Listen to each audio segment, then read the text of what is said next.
Hi everyone, today we're at St. Raphael's Church in a tiny Dartmoor village called Huccaby. It's a really peaceful place surrounded by hills and trees. Let's take a look inside.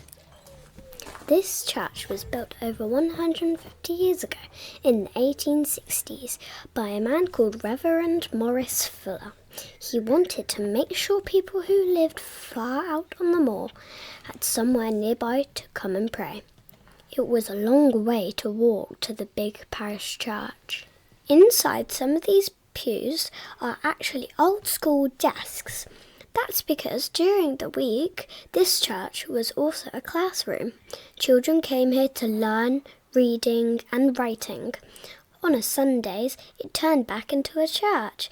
Imagine sitting where they once sat. Look at the beautiful stained glass windows above the altar. It was made in memory of a local boy called Edward Arthur Adams, who sadly died when he was only 11. The window shines with lovely colours when the sun comes through.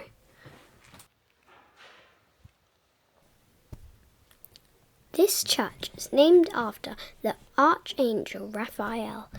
That's very special. It's the only Church of England chapel in the country with that name. Raphael is known as a healing angel, which feels perfect for a calm, quiet place like this on Dartmoor.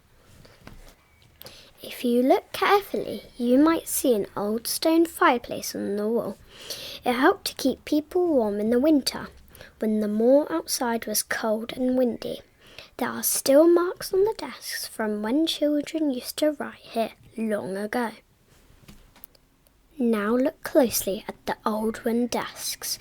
You can still see scratches where children once carved their initials and tiny round holes where ink pots used to sit. Back then, the teacher would write on a blackboard and the children would use chalk on a small slates to practice their letters. They learnt reading, writing and sums, and sometimes sang hymns before lessons began. It's amazing to think this quiet church was once full of children's voices. One of the most beautiful times to visit is in spring, when bluebells grow all around the church. The ground turns a lovely sea of blue and purple. Sometimes there's even a bluebell walk nearby. It looks like something from a fairy tale. Outside the church, you can see the river and the wide open moor. It's easy to imagine the children walking here, with the wind in their hair and books under their arms. Thank you for joining me on this little visit to St. Raphael's Church. I hope you enjoyed it. See you next time.